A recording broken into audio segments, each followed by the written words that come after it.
আজকে আমরা পটল শুটকির তরকারি রান্না করব। আমি এখানে পেঁয়াজ কুচি নিয়েছি, মরিচ কেটে নিয়েছি, ধনেপাতা কুচি করা, শুটকি ভালো করে ধুয়ে নিয়েছি। এখানে পটল আলু ছোটো সাইজ করে কেটে নিয়েছি। চুলায় আগে থেকে প্যান বসিয়ে রেখেছি গরম হওয়ার জন্য।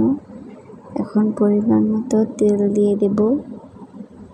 তেলটা গরম হয়ে এসেছে, এখন পেঁয়াজ কুচি দিয়ে দেব। এখন দিয়ে দেব মরিচ,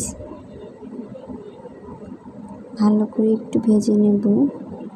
এখন এর মধ্যে দিয়ে দেব শুটকি, চিংড়ি মাছের শুটকি। শুটকিটা ভালো করে ভেজে নিতে হবে।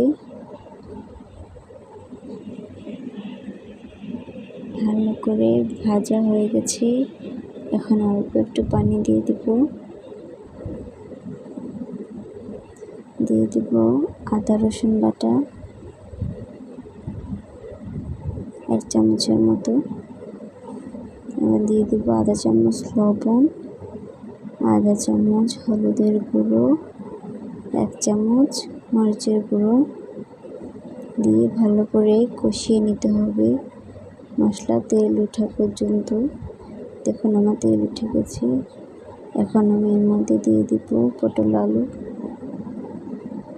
আর ভালো মতন কষিয়ে নেব। ভালো মতন মিশিয়ে ঢাকনা দিয়ে ঢেকে দেব সিদ্ধ হওয়ার জন্য। কিছুক্ষণ পর এটাকে আবার নেড়ে নেব।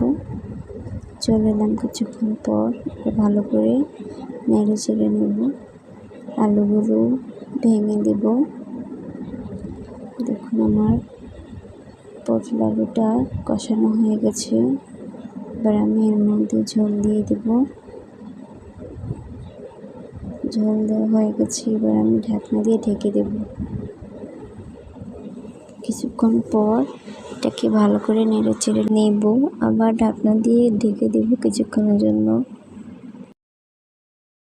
দেখুন এবার আমার তরকারির ঝোলটা মাখা মাখা হয়ে গেছে। এবার আমি ধনেপাতা দিয়ে দেব।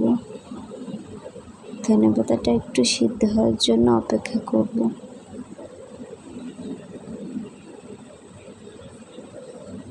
ভালো করে নেড়ে নিচ্ছি।